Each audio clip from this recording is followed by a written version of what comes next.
개인적인 예측에 기반한 내용들이 다수 섞여 있으므로 시청에 유의 바랍니다. 본론부터 말하자면 한국의 성우 공채 제도는 폐지될 거라 생각합니다.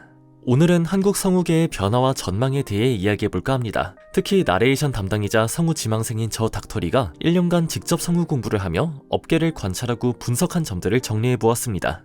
1. KBS 성우극회의 인원 감축. 우선 2025년 연말 한국의 성우 공채 시장에 큰 변화가 있었습니다. 한국방송공사 KBS가 성우 인력을 절반으로 줄이겠다는 혁신안을 들고 나선 것입니다. 이는 투니버스가 공채 선발을 중단했을 때와는 무게감이 전혀 달랐습니다. KBS 성우극회는 무려 70년 역사를 자랑하는 한국 대표 성우극회이기 때문입니다. KBS가 전속 성우 감축을 발표했을 때 16,000명이 넘는 사람들이 반대 청원을 제출했습니다. 이 청원 이외에도 시각장애인 청취자 또한 소수자의 권리를 지켜달라는 청원을 올려 1,300여 명의 동의를 받았습니다. KBS 시청자 청원 게시판의 답변 커트라인이 1000명이고 재작년에 있었던 광복절 기미가요 사건의 해명 요구 동의수가 16,000명이었단 점을 생각하면 이번 성우 인원 감축은 상당히 충격적인 사건이었다는 걸 알 수 있습니다. 이러한 파장에도 불구하고 왜 KBS는 성우 감축을 강행할까요? 이는 KBS가 위의 답변에서 말했듯이 KBS의 재정 악화 때문입니다. 특히 OTT와의 경쟁으로 인한 지상파 방송의 광고 수입 감소가 가장 큰 원인입니다. 양면 시장 체제에서 서비스 이용료를 포기하고 광고비로 자금을 마련하던 방송국 입장에서는 뼈아픈 일이 아닐 수 없습니다. 따라서 KBS는 허리띠를 졸라맬 수밖에 없죠.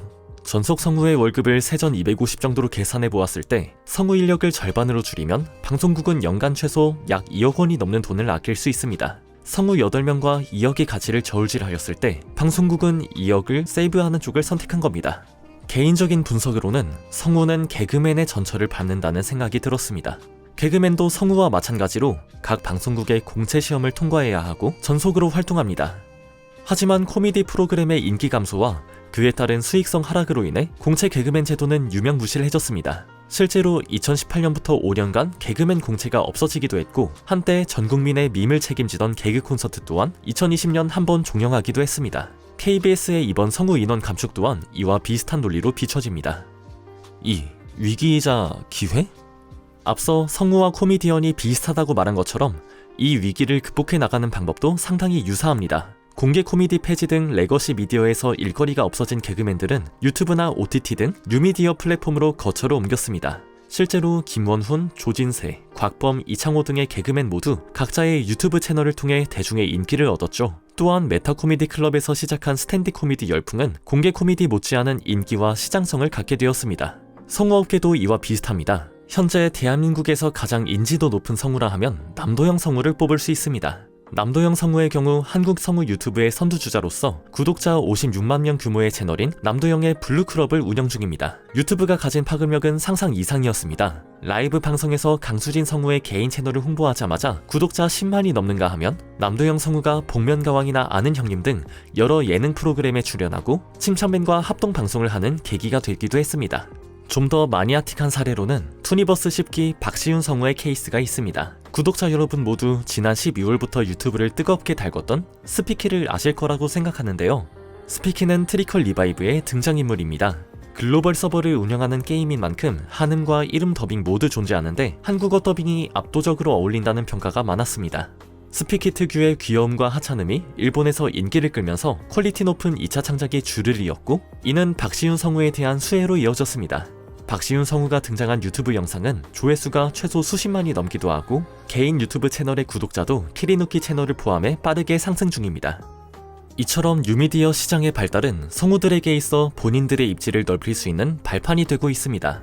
어쩌면 코미디언보다 더 큰 기회의 장이 될 수 있다고 생각합니다. 서브컬처는 한국뿐만 아니라 일본이나 중국 그리고 여러 서구권 국가들이 공유하는 문화이기 때문에 이번 스피키의 사례와 같이 한국 성우가 해외로 진출하는 경우가 꾸준히 생겨날 것이라 생각합니다. 3. 예측 혹은 망발. 지금부터 하는 이야기는 앞으로 성우 시장에 대한 저의 예측입니다. 말 그대로 예측이기 때문에 자유롭게 함께 이야기해보면 좋을 것 같습니다. 애니메이션 더빙 시장의 영세화. 우선 애니메이션 더빙 시장은 앞으로 더 영세화 될 것이라고 생각합니다. 이는 제가 앞서 제작한 당신이 무한성 더빙판을 극장에서 보지 못한 이유를 근거로 들 수 있습니다. 귀멸의 칼날 무한성이 563만 명, 체인소맨 레제편이 224만 명을 기록할 정도로 오늘날 한국 내 애니메이션의 인기는 가히 역대급이라 할 수 있습니다. 하지만 정작 애니메이션의 목소리를 담당하는 한국 성우들은 거의 이슈가 되고 있지 않습니다. 애니메이션 더빙은 한국 내에서 서브컬처의 위치를 맡고 있습니다. 위 영상의 제목처럼 귀멸의 칼날 더빙판을 극장에서 보지 못한 사람들이 대부분일 것이라고 생각합니다. 저도 꼭 무한성 더빙판을 영화관에서 보고 싶었지만 영화관 3사를 모두 뒤져보아도 수도권에서 더빙판을 상영하는 극장은 단 하나, 그것도 평일 낮이라는 최악의 시간대였습니다. 메가박스 고객센터에 직접 문의한 결과 각 지점과 배급사 간 협의 후 확정되는 구조 때문이라는 답변이 돌아왔습니다. 즉, 수요를 예측하여 시간표를 짰더니 아무도 안 볼 것 같아서 이런 결과가 나왔다라는 것입니다. 물론 요즘 넷플릭스 신작 애니메이션들의 한국어 더빙이 탑재되는 추세이긴 합니다. 바퀴처럼 마니아틱한 만화부터 조조의 기묘한 모험처럼 그동안 한 번도 공식 더빙이 없었던 작품도 더빙을 지원합니다. 또한 웬즈데이와 같은 실사 드라마도 과거 외화 더빙처럼 한국어 음성을 선택할 수 있죠. 물론 이러한 기조 덕분에 더빙의 맥이 아주 끊기지는 않을 수 있었지만 더빙 시장의 확대로는 이어지지 않을 것이라 생각합니다. OTT 시장 안에서도 원음과 끊임없이 경쟁해야 하기 때문이죠. 아까도 말했듯이 서브컬처의 서브컬처란 말입니다. 게임 시장의 규모화. 국내 더빙 업계에서 게임이 애니메이션을 뛰어넘은 지는 이미 오래되었습니다. 2000년대 투니버스 황금기가 끝나고 애니메이션 방송국들은 짱구나 코난, 티니핑 등 인기 있는 일부 IP를 제외하고는 대부분을 유아용 애니메이션으로 편성표를 채웠습니다. 특히 제작비 절감을 위해 뚜식이나 총면명 시리즈 등 유튜브의 창작 애니메이션들을 방영하기도 합니다. 더빙 애니메이션 시장이 쇠퇴하는 원인에 대한 추가적인 서술은 이 영상을 참고해주세요. 반면 게임 업계에서 성우에 대한 대우는 나날이 좋아지고 있습니다. 과거 몽키디 루피 성우는 강수진 같은 공식이 통용되었던 것처럼 요즘 성우들의 수식어에는 애니메이션 캐릭터보다 게임 캐릭터가 붙는 경우가 많습니다. 기마루 성우를 예시로 들자면 시노부, 요르, 아야나미 레이, 레제 같은 주연급 캐릭터들을 많이 맡으셨지만 우리에게는 키리코, 호두, 스텔레, 엽빛나 같은 게임 캐릭터의 목소리가 더 친숙합니다.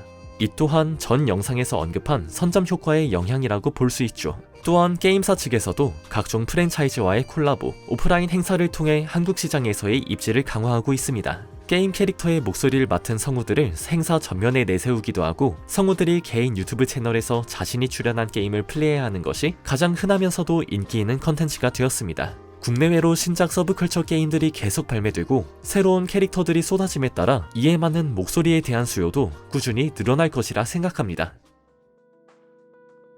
이 단락이 가장 핵심입니다. 머지않아 성우 공채 제도는 개그맨 공채가 그러하였듯 사라질 것이라 봅니다. 방송사에서 성우를 더 이상 필요로 하지 않는 것입니다. 사실 공채 성우 제도가 있는 곳은 현재 한국밖에 없습니다. 과거에는 라디오 드라마와 외화 더빙의 전성기였기 때문에 안정적이고 경제성 있게 프로그램을 제작하기 위해서 성우는 방송국의 필수 인력이었습니다. 따라서 공채 제도를 시행했죠. 하지만 외화 더빙 프로그램 폐지, 라디오 방송의 약세화로 인해 방송국 내에서 전속 성우가 할 수 있는 일이 많이 줄어든 상황입니다. 또 AI 이야기를 빼놓을 수 없습니다. 도입부에 언급한 KBS의 혁신안에는 AI 앵커 도입도 있었습니다. 제작비를 최대한 절약하기 위해서 대체할 수 있는 인력은 모두 대체하겠다는 것입니다. 이로 인해 방송국 내에서 목소리를 필요로 하는 작업은 더더욱 줄어들 수밖에 없습니다. 결국 전속 성우가 방송국에 가져다주는 이익이 급여보다 작아지는 임계점이 도래하면 전속 성우 제도는 폐지될 수밖에 없습니다. 한때 왕조를 이루었던 개그맨들과 개그 콘서트가 그러했듯이 말이죠. 즉, 서브컬처 게임과 캐릭터가 쏟아짐에 따라 신인 성우는 필요한데 방송사는 육성을 기피한다. 그렇다면 앞으로 성우는 어디서 공급될까요? 저는 그 해답이 언더 시장에 있다고 생각합니다. 대표적인 예시로 젤레스 존재로 엘렌조 역에 이진아 성우가 있습니다. 아마 메이저 게임의 간판급 캐릭터로 B협회 성우가 채택된 최초의 사례 아니었을까 싶습니다. 물론 공채제도의 붕괴라는 다소 위험한 발상은 어디까지나 저의 개인적인 추측에 불과합니다. 하지만 지금까지 업계 동향을 보았을 때 신인 성우 수요는 늘어날 것이며 전속 성우의 일거리는 줄어들 것이라 예상됩니다. 시장이 새로운 공급처를 찾을 때 비로소 언더 성우 시장이 활성화될 것이라 예상이 됩니다. 그리고 일본이나 미국처럼 기획사나 양성소 체제 또는 프리랜서 체제로 패러다임이 완전히 전환될 것이라 예상합니다. 대한민국 성우 공채의 미래, 다들 어떻게 생각하시나요? 의견을 댓글에 남겨주세요.